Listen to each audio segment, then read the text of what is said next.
Hello, this is Jim from Augusto. I recently did a video that was a deep dive into local LLMs, and I had a few people reach back out to me and ask if I could just show what Ollama would look like to run on their local machine, maybe their developer machine, or a machine that they have in the back of their home office, or maybe at the office. So I wanted to showcase Ollama.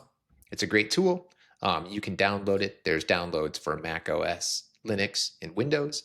And the install is pretty straightforward. You install it and it ends up running in the background. Both the Windows machine and Linux and as well as Mac, you can all run it through the command line as well as it runs a web service on it so you can connect to it remotely if you've opened a firewall to that machine or allow access. But here's what it looks like. I'm going to go ahead and open Ollama, and it looks very similar to ChatGPT. In fact, you can see my chat histories are over here and it's got a window out there.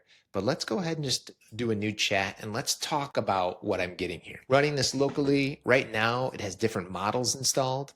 One of the nice things about this interface is you can find a model by searching, and they list a few that I may not have locally, but if I select them, it will be downloaded. It's kind of difficult to see in this interface which ones are installed. I'm going to pick Tiny Llama, but over in the command line, I can quickly do what's called Ollama lists. And you can see that here are the models I have installed. Some are different. For example, DeepSeek has 1.5 billion parameters in it. It's a pretty big model. It's about a gig of size on my machine. But then there's this OpenAI GPT open source. That's 20 billion. You'll see that that's 13 gig of space that's going to take up in my GPU, which is your processing for these models. My machine I'm on is a MacBook M1. It's not going to be able to run that very well, but it will run some of these others very, very well, like for example, DeepSeek. What I'll do is a couple queries. We'll take a look at what it does to my GPU. So let's start with Tiny Llama. I'm going to ask it some simple questions. We'll do, why is the sky blue? And it should give me back a pretty quick response. In my last video, I showcased how long that takes with some verboseness, but here you can see it gave a simple answer, not much detail, because Tiny Llama doesn't really have that much information, right? It's super small, it's concise, it gives a high level summary. But let's switch to DeepSeek and let's see if that's what that same answer looks like.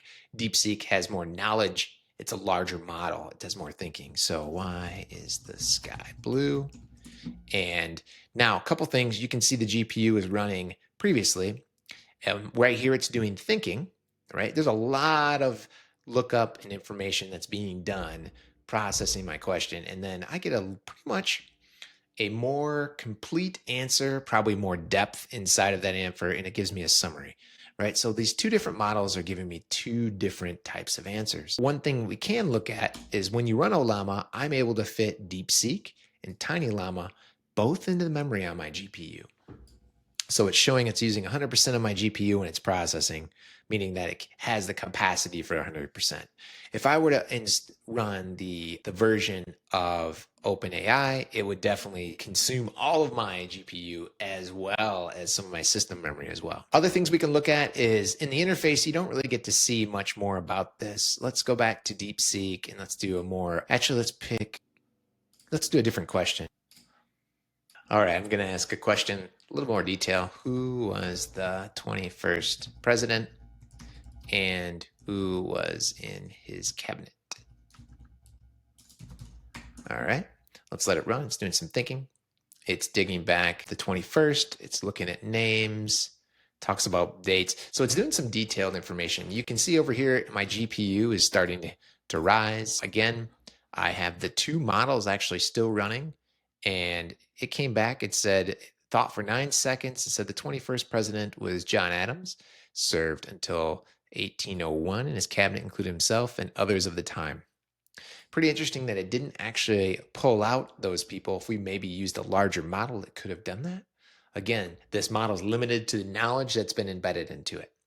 So I wanted you to see what it looked like to run locally, some of the benefits, some of the things. Really quick, I probably should did list the items that I have. For example, I have DeepSeek 5 billion. Let's go ahead and update that. So in Ollama, pull, and then you give it the one you want, it's going to pull down the most current version of that model. You can see that previously it was about 3 weeks ago that I last updated it. I'll just do a list again, and you can see it was updated about 9 seconds ago. So that's how you get the most recent version of a model if it's being republished. And again, you can see that you can do many things. How can you generate? I don't think this will work. So if you have questions on running locally, reach out, let us know. I just wanted people to see what that looks like.